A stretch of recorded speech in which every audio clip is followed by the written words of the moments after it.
Welcome back, my dear friends.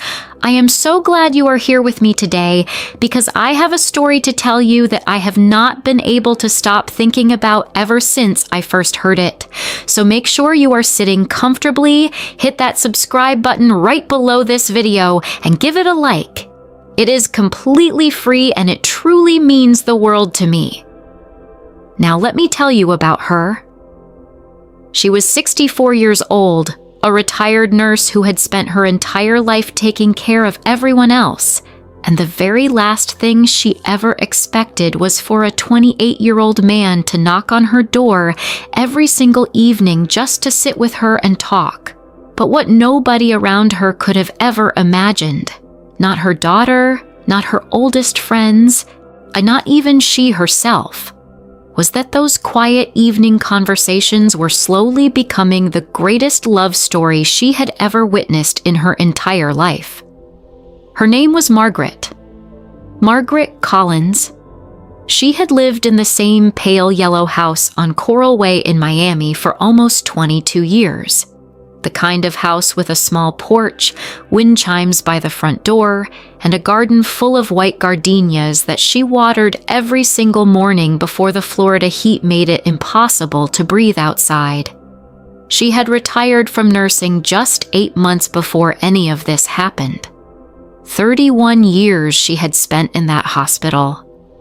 31 years of night shifts, of holding strangers' hands in their final moments, of being the calm in every storm.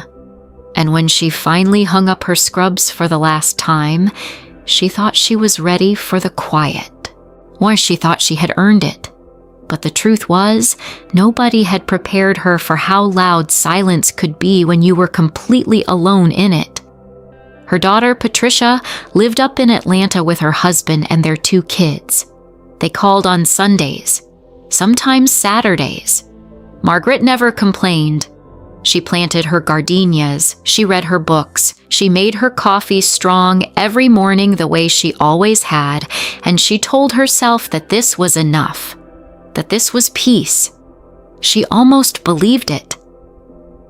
Then one Thursday evening in late September, there was a knock at her door.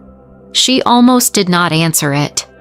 She was in the middle of a novel, and the sun was just starting to go down, and she had already changed into her comfortable clothes for the night, but something made her get up. Something she could not explain then, and still cannot explain now.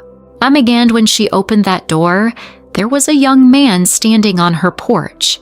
He was tall, broad-shouldered, with dark eyes that looked like they had seen more than a 28-year-old had any business seeing. He had just moved in next door, he told her.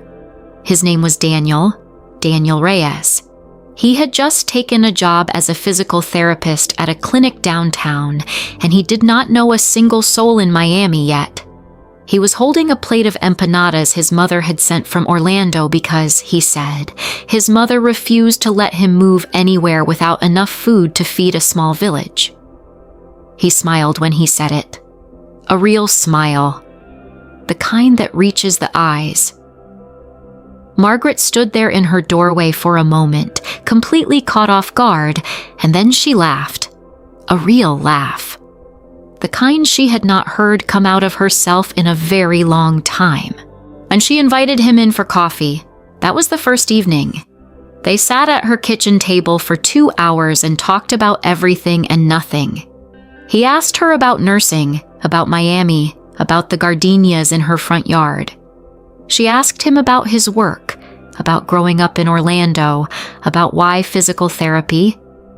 He told her about a younger brother who had been in a serious accident years ago, and how watching him recover had changed the entire direction of his life. Margaret listened the way only someone who had spent 3 decades truly listening to people could listen. And Daniel talked the way someone talks when they feel genuinely heard for the first time in a long while. When he finally stood up to leave, he paused at the door and said he hoped he had not stayed too long. She told him he had not stayed long enough. The next evening, he knocked again.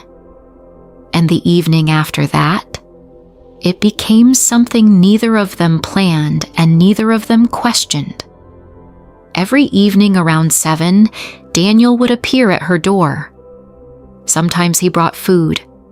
Sometimes he brought nothing but himself. They would sit on the porch when the weather was beautiful, which in Miami is most evenings, and they would talk about their days, about their lives, about the things that keep people awake at 3 in the morning. Daniel told her about the loneliness of starting over in a new city. Margaret told him about the strangeness of a quiet she had wished for and then did not know what to do with. He listened to her the way she had always listened to others, like every word mattered, like she mattered. And something inside Margaret Collins, and something she had tucked away so deep she had almost forgotten it was there, began very quietly and very slowly to come back to life. Her daughter noticed first. Patricia called one Sunday and immediately said her mother sounded different. Lighter, she said. Margaret said she was fine, that everything was fine, that she had just been sleeping better. But Patricia was not convinced. She flew down to Miami the following weekend unannounced. She arrived to find her mother on the front porch in a yellow dress Margaret had not worn in years, laughing at something Daniel had just said. Patricia stood at the garden gate for a long moment before either of them noticed her, and the look on her face was something Margaret would not forget. It was not anger. It was not judgment. It was something closer to wonder. Later that night, and after Daniel had gone home, Patricia sat with her mother in the kitchen and asked her quietly what exactly was happening. Margaret wrapped both hands around her coffee mug and thought about it honestly for the first time. And what she said was this. She said that for the first time in a very long time, she felt like a person and not just a role. Not a retired nurse, not a long-distance mother, not a widow of 8 years, just a person, sitting on a porch in the evening, being seen. Patricia cried, not out of worry, out of relief. The months that followed were not without their complications. There were neighbors who whispered. There were people at Daniel's clinic who raised their eyebrows when he mentioned his neighbor, this woman he spent his evenings with. There were moments when Margaret herself pulled back, told Daniel that perhaps they were becoming too close, that she was old enough to be his mother, and that the world would never understand it. And every single time, Daniel would look at her with those dark, steady eyes and say the same thing. He would say that he was not interested in what the world understood. He was interested in her stories, in her laugh, in the way she saw people, really saw them, after a lifetime of doing it professionally and never once doing it for herself. By the time the gardenias bloomed again the following spring, something had become undeniable. This was not just a friendship anymore. It had not been for a long time. Neither of them had planned it. Neither of them had looked for it. But there it was, sitting between them on that small porch on Coral Way, quiet and certain and completely real. You know what stays with me the most about this story? It is not the age difference. It is not the surprise of it. What stays with me is the image of a woman who had spent 31 years pouring herself into other people's healing, and then, at 64 years old, finally letting someone pour a little of that back into her. Margaret did not go looking for love. She opened her door for coffee and conversation, and sometimes that is all it takes. Sometimes the most extraordinary things in this life arrive on an ordinary Thursday evening, standing on your porch, holding a plate of empanadas and a smile that reaches the eyes. And that, my dear friends, is the story of Margaret and Daniel. I hope it reminded you of something important today, that it is never too late not at 60, not at 64, not at any age. The heart does not retire. If this story moved you even a little, please give this video a like and make sure you are subscribed because I have so many more stories like this one waiting to share with you. Leave me a comment down below. I read every single one.